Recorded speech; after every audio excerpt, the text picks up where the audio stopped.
The truth of the share market channel में आपका स्वागत है। मैं भवनेश अग्रवाल। नमस्कार दोस्तों, बाजार में उथल फुथल का दौर जारी है और जितनी गिरावट आई है उससे कई गुना बाजार में शेयर मार्केट मीडिया ने, एनालिस्टों ने, इन सब ने मिलकर पैनिक फैला दिया। शेयर बाजार में ये 8-7%, 9% की गिरावट आ जाना, 10% की गिरावट आ जाना कौन सी नई बात है? आती रही है, इतिहास गवाह है।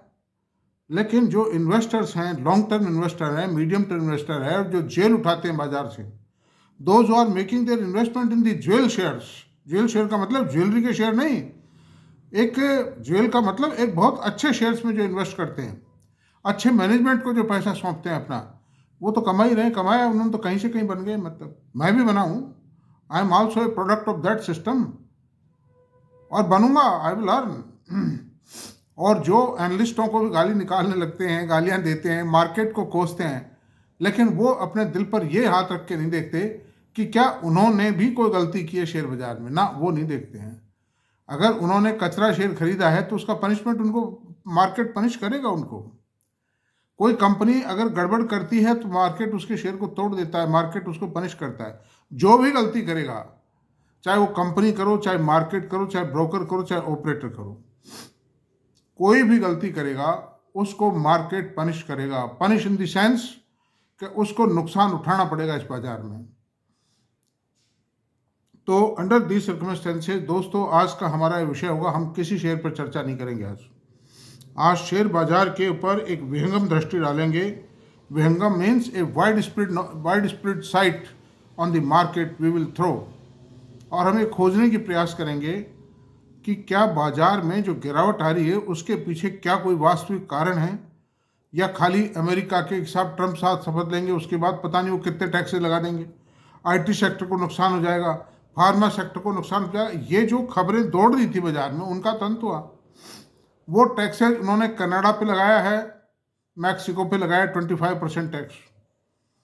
किस किस पे लगाया है, किस किस इम्पोर्ट पे लगाया है, वो तो भी स्पष्ट नहीं हुआ है। वो no list has been produced, और ऑर्डर्स जारी हुए या नहीं हुए ये मीडिया भी कभी कहता है हो गए, कभी कहता है लगा रहे हैं। खैर, एनीथिंग अनदर थिंग, मैं आपसे एक ही बात कहूँगा कि चाइना के ऊपर 10% इम्पोर्ट ड्यूटी लगाने की बात, कितनी लगाएगा, किस किस प्रोडक्ट पे लगाएगा। पहले तो अमेरिका ये तो असेस करे कि वो जिस सामान पर, जिस भी प्रोडक्ट के ऊपर एक्स्ट्रा कस्टम ड्यूटी लगाना चाहता है या एंटी डंपिंग ड्यूटी लगाना चाहता है, उस आइटम के ऊपर ड्यूटी बढ़ाने से नुकसान अमेरिका होगा या चाइना का होगा। मान लीजिए कुछ आइटम ऐसे हैं जो चाइना ही बनाता है, या और दूसरे देश बनाते हैं तो बहुत थोड़ा बनाते हैं, जो अमेरिका की आवश्यकता की पूर्ति नहीं कर सकेंगे। तो cost of production, cost of consumption America की बढ़ेगी या चाइना की बढ़ेगी, नुकसान, ये सब असेसमेंट होगा उससे पहले। ऐसा नहीं कि साहब 10 वो भी, चाइना तो कहेगा ठीक है ले लो, आप कहीं और से ले सकते हो तो, और कहीं से खरीद लीजिए, अगर आप में हिम्मत है तो ले लो आप। चाइना एक मेजर, एक बहुत ही मल्टी मेगा प्रोडक्ट कंपनी है, वेल डाइवर्सिफाइड प्रोडक्ट कंपनी है चाइना। ठीक है, हम नाराज हैं, हमारे साथ उसने कभी अच्छा नहीं किया, हमारे देश के साथ। मैं भी नाराज हूँ दिल से, और मैं कई जगह चाइना, सिंगापुर गया, मलेशिया गया, थाईलैंड गया, जहाँ भी मैंने चाइनीज़ को देखा है, मेरे को खैर कहना नहीं चाहिए पब्लिक फोरम पर, I have not like them, their behaviour is not up to mark. वो सब ठीक है, लेकिन जिसके पास ताकत है उस ताकत को तो भाई मानना ही पड़ेगा, ताकत है उसके पास में। तो इतना आसान नहीं है कि सारे प्रोडक्ट पे एक यूनिवर्सल ऑर्डर 10% का कर दिया जाएगा, नहीं, ऐसा संभव नहीं है। और इंडिया पर भी ये रूमर चल रही थी H1 वीजा पे टैक्स लगा देगा, H1 वीजा को खारिज कर देगा। ये सब बातें बेकार की बातें सिद्ध हुई। अमेरिका को आवश्यकता है सॉफ्टवेयर की। ये आज जो 50 लाख आदमी सॉफ्टवेयर प्रोडक्शन में लगे हुए हैं इंडियन कंपनीज में, अमेरिका की आबादी भी है 50 लाख की, वो सॉफ्टवेयर का काम करने वालों की है, कहाँ से लाएगा वो?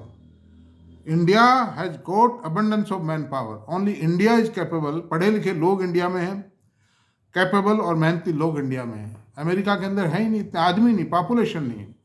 पॉपुलेशन है 35 करोड़ की पॉपुलेशन है, लेकिन उसमें सॉफ्टवेयर का काम जानने वाले कितने लोग हैं और कितने इतने मेहनती लोग हैं जो 12 घंटे काम कर सके हैं। इंडिया का सॉफ्टवेयर इंजीनियर 15 घंटे भी काम करने के लिए कैपेबल है, एंड ही इज वर्किंग। तो दोस्तों, इसलिए अब मैं आपसे बताता हूं कि बाजार में जो पैनिक फैल रहा है बेकार का पैनिक है, ये बेकार का पैनिक है। देखिए, सुनिए, कुल मिलाकर के मैं आपको बता रहा हूं कि 117 दिन पहले, यानी 27 सितंबर 2024 को निफ्टी का लेवल था 26,216 का। That was the highest level, life time high level था निफ्टी का। और आज 117 दिन बाद, उस बात को 117 दिन हुए, 23,056 का लेवल, यानी 3160 पॉइंट गिरा। इतना हल्ला गुल्ला, खूब दिमाग चौंक चलती उस। अब ये टोटल जो डाउनफॉल है इन टर्म्स ऑफ परसेंटेज 12.05% है। ये तो निफ्टी की बात रही। अब मैं आपसे बताता हूँ इसका आज 52 वीक हाई पे क्या, 52 वीक का के हाई पे क्या लेना देना रहा। ये देखिए, 52 वीक 1 ईयर हाई, एक साल पहले का जो लेवल था उससे आज भी इतना गिरने के बावजूद भी निफ्टी 5.07% हाई है। 3 साल में 13.97% हाई है, और 6 साल और 2 साल में है ना, और 5 साल में 57.78% हाई है। यानी कुल मिलाकर के 13-14% के तो 5 साल के रिटर्न आज भी बैठ रहे इतनी गिरावट के बावजूद भी। तो ये बैंक एफडीआर से तो आज भी फार बेटर, डबल से भी ज़्यादा रिटर्न दे रहा है। तो हाउ वी कैन से, भाई करेक्शन तो लेगा ना थोड़ी बहुत, तो कोई भी चीज़। 3 ईयर्स में 28.92% है, 29%, यानी 9% है इतनी गिरावट के बावजूद, है ना। तो ऐसा कोई घबराहट नहीं है। दूसरी मैं आपसे बताता हूँ, निफ्टी नेक्स्ट 50 का जो इंडेक्स है उसकी पोजीशन बताता हूँ। अभी वो 8.02 गिरा हुआ है। ईयर टू डेट जनवरी में 8.2 गिरा है। एक सप्ताह पहले 1.75% गिरा हुआ था, एक महीने में 8.99% गिरा। और इसका भी बताता हूँ कि टोटल जो 3 मंथ्स में गिरावट आई है 12.13% आई। और एक साल पहले का जो इसका लेवल था उस पर ये 14.24% आज भी हायर रेट पर है। 14.14% हायर है आज भी, उससे प्लस में है ये मतलब। तो ऐसी सूरत में इसमें भी कोई ऐसी घाटे वाली बात तो नहीं है। एक साल में आप घाटे में फेंका अगर नुकसान लगाते हो तो even then you are in profit. अच्छा, अब निफ्टी बैंक की बात करते हैं। ईयर टू डेट यानी जनवरी में गिरा है 4.74%, एक सप्ताह में गिर गया 0.61, और 1 मंथ में गिरा है 4.7%। एक साल से आज भी ये एक साल पहले का जो लेवल था उस पर 5% प्लस है ये मतलब, जबकि बैंकिंग इंडस्ट्री की परफॉर्मेंस कोई बढ़िया नहीं रही, तो भी 5% तो प्लस है ना। और ये सबको मालूम था कि अभी banking industry is not doing well because there are few problems in this sector. 2 years में 13.98%, 3 ईयर्स में 28.94%, और 5 साल का तो एवरेज आप लगा लीजिए वही निफ्टी के बराबर आ रहा है। निफ्टी में था 5 साल का एवरेज 57.78%, और ये भी 57.83%। तो जस्ट मार्केट जो भी ऑपरेटर्स हैं, जो भी प्ले करते हैं ना, वो बिल्कुल सुई की तरह नाप के करते हैं। आप देख लीजिए, बैंक निफ्टी ने परफॉर्म चाहे नहीं किया, लेकिन इसका 5 साल का जो रिटर्न है ना वो निफ्टी के इक्विवेलेंट है। अच्छा, अब चलते हैं, आपको जो मैं बार बार कहता था वो बात मैं आपको सिद्ध करके बताता हूँ। निफ्टी आईटी जो मेरा सबसे डार्लिंग सेक्टर है, ईयर टू डेट 2.54 यानी जनवरी में 2-2.5% गिर गया है। गिरना था ये, क्योंकि अभी थोड़ा सा हल्का सा टाइम है निफ्टी आईटी में, निफ्टी आईटी कंपनीज में थोड़ा एक ब्लॉकबस्टर परफॉर्मेंस आना शुरू हो गई है। लेकिन जिसको ब्लॉकबस्टर का लेवल कहेंगे उसमेमें थोड़ा सा अभी 2 या 3 क्वार्टर की देरी है। धीरे धीरे मोमेंटम पकड़ रहा है, ये है। तो अच्छा, एक महीने में 2.68% गिरा, एक वीक में 2.68% गिरा, रिजल्ट आने के बाद ही गिरा है ये मतलब। और 1 मंथ में 3.49% गिरा, 3.5% गिरा एक महीने में। अब गिरते हैं 3 महीने पहले के लेवल पर 2.43% हायर है, प्लस में है। 6 मंथ्स के लेवल पर 6.20% प्लस में है, और 1 ईयर पर 15.11% प्लस में है। और 5 ईयर्स के अंदर जो देखिए निफ्टी को टैली किया, बैंक निफ्टी को टैली किया को देखा हमने, और निफ्टी नेक्स्ट 50 को देखा। उसके मुकाबले आईटी सेक्टर का रिटर्न 5 साल का 158.58% है। 3 गुना रिटर्न है निफ्टी का उनके मुकाबले। यू कैन सी दैट जो मिरेकलस मैं क्यों कहता हूं। और उसमें तो माय डियर सर 2.5 पौने 3 साल की ये मंदी भुगत ली आईटी ने, अमेरिका की ब्याज दरें बढ़ने के कारण, डिमांड रिडक्शन के कारण। उसके बावजूद भी 5 ईयर्स लेवल पर 158.58% रिटर्न है, which no sector has been able to deliver. Even the mid cap और small cap sectors have not been able to deliver such a high return. Then how people say that IT is not a good sector. अच्छा sir, अब चलते हैं mid cap की बात बताते हैं आपको। मिड कैप में ये गिरावट आई है 1 वीक में 2.05, 1 महीने में 7.27% आई है, 3 महीने में 6.6% आई है, 6 महीने में 6.83% गिरावट आई है। और 1 साल में का जो लेवल था, 1 साल पहले जो लेवल था मिड कैप इंडेक्स का, उस पर आज भी 9.77% प्लस है। मतलब 2 ईयर्स नहीं, अपना 5 ईयर्स की बात करते हैं। 5 ईयर्स पर 194.15% हायर है। तो ये निफ्टी से भी इसने ज़्यादा रिटर्न दिया है, लेकिन रिस्क फैक्टर बहुत ज़्यादा है इसमें। तो ऐसी सूरत में हाउ पीपल से सत्यानाश हो गया तो मर गए, और ये तो लुट गए, ये तो घट गया।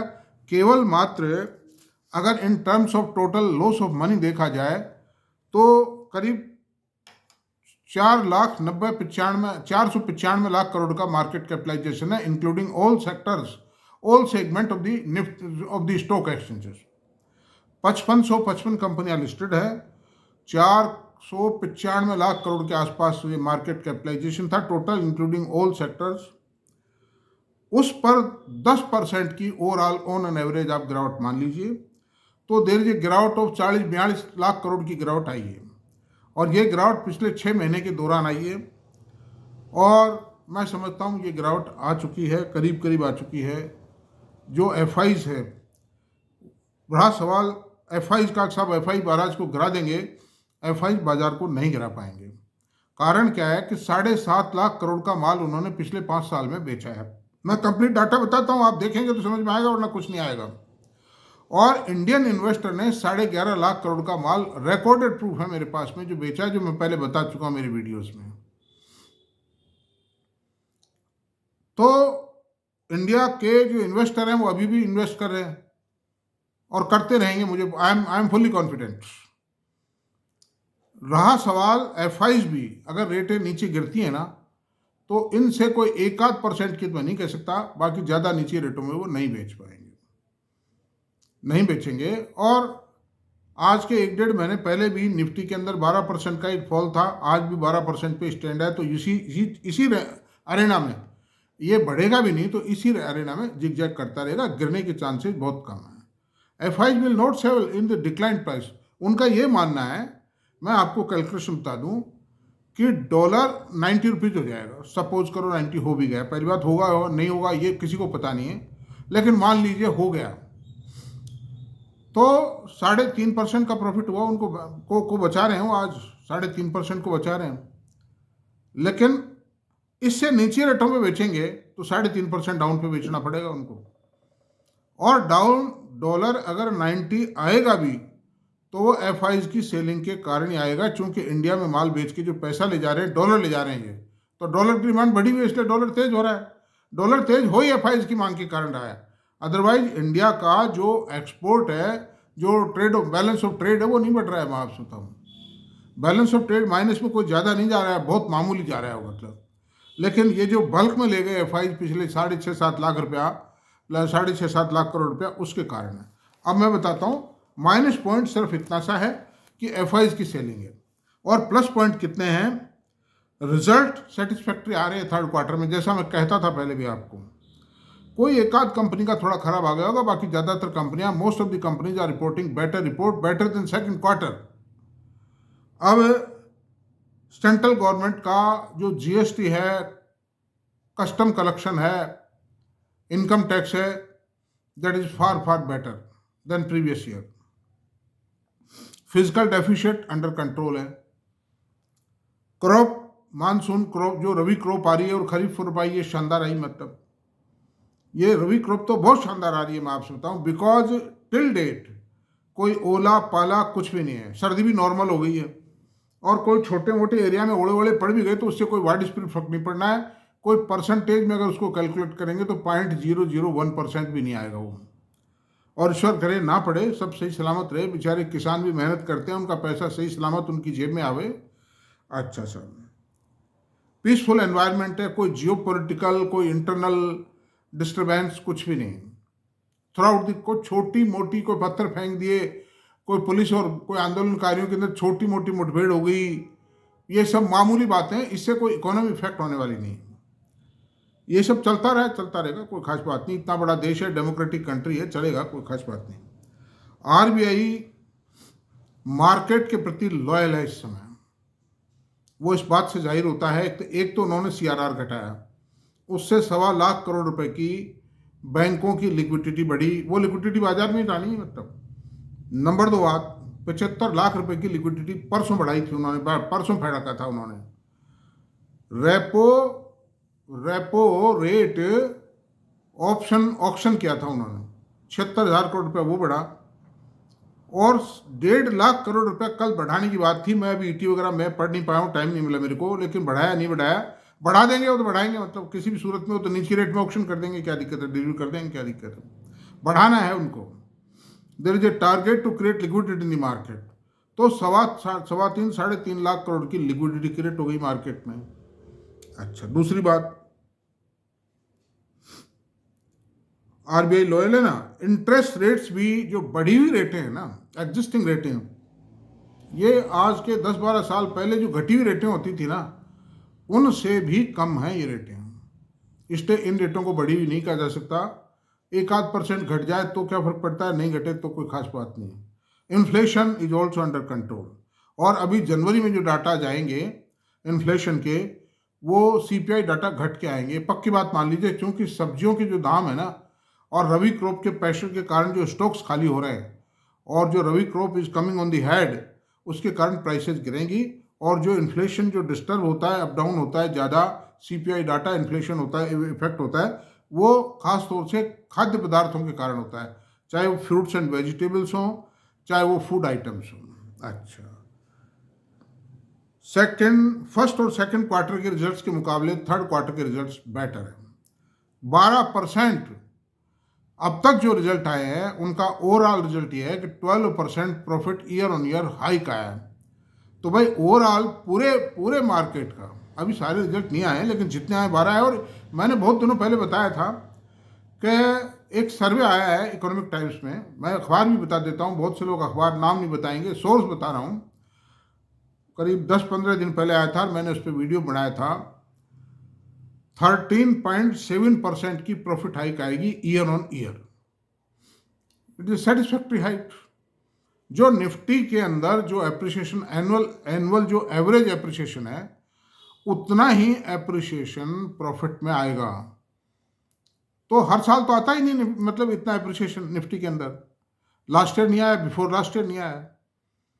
तो 13.70% का जो एप्रिसिएशन आएगा, उससे 1.5 गुना कम से कम भी तो निफ्टी के अंदर ग्रोथ आनी चाहिए।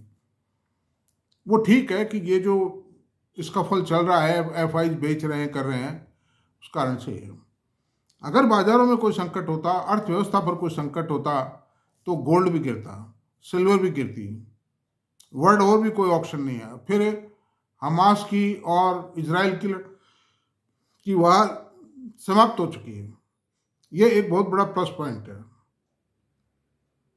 दूसरी बात, लाल सागर पे से जो हूती विद्रोही थे वो भी हट जाएंगे, अब तेल के आवागमन में आसानी रहेगी, ऑयल क्रूड ऑयल की प्राइसेस भी गिरेंगी, आयरन और मेटल की प्राइसेस स्टेबल हैं। नंबर 2, कोई भी ऐसा माइनस पॉइंट मेरी नज़र में नहीं आता है कि जिसके कारण, अब रहा सवाल साहब इंडियन कंपनीज के पी रेशो बहुत ज़्यादा है, ये बात भी गलत है। उसका कारण क्या है कि अगर आप अमेरिका का, ठीक है, जनरल पी रेशो तो वही 20-21 ही है, मतलब जो वहाँ के नेस्डेक का और डॉ जोन्स का पी रेशो तो 20-21 ही है, तो वो तो इंडिया के बराबर ही हुआ ना। अब ये कि साहब स्मॉल कैप कंपनीज का पी रेशियो किसी का 60 है, किसी का 70 है, किसी का 80 है। देखिए कुछ कंपनियां हो सकती हैं, पेटीएम और जो स्विगी जैसी कंपनियां या जोमेटो जैसी कंपनियां या रेल विकास निगम जैसी कंपनियां, जिनका पी रेशियो हाई चल रहा है, दुप्पल में चल रहा है। लेकिन मोस्ट ऑफ द कंपनी जिनके पी रेशियो हाई हैं, उनके पीछे ग्रोथ है, उनके पीछे ग्रोथ है, और इस ग्रोथ के कारण वो पी रेशियो हाई है। अमेरिका के अंदर भी जिन कंपनीज का पी रेशियो हाई आता है, जो हाई, उनके पीछे ग्रोथ है। एक इतना बड़ा बाजार है, देखिए दो एक को दुख के फर्जी घोड़े चलेंगे, उससे डिनाई नहीं किया जा सकता। तो अंडर दीज सर्कमस्टेंसेस दोस्तों, कहाँ इसमें मतलब ऐसी घबराने की बात है। और जिनको इतनी घबराहट है तो भाई वो शेयर बाजार छोड़ दें, और तो क्या इलाज है, एफडीआर कराएं, आनंद पूर्वक जिंदगी जिए, शांति की जिंदगी जिए। लेकिन 20 लाख रुपए से 2 करोड़ रुपए नहीं हो सकते एफडीआर से। अगर 20 लाख के या 10 लाख के 2 करोड़ 1 करोड़ करने हैं आपको, 10 गुना पैसे को करना है, 20 गुना करना है, तो शेयर बाजारों की वंदना करनी होगी आपको, शेयर बाजारों की उपासना करनी होगी, पूजा और पाठ करना होगा, जैसे मैंने किया है मेरे जीवन में। I am a worshipper of the share market, I am a lover of the share market, I have good faith in the share market. मैंने कभी भी मतलब मैं पीछे नहीं हटा हूँ, चाहे कितने भी संकट आए हों। जो आदमी कठिनाइयों को फेस नहीं कर सकता, जो आदमी कष्ट सह नहीं सकता, वो प्रगति सुख भी, आराम भी नहीं पा सकता।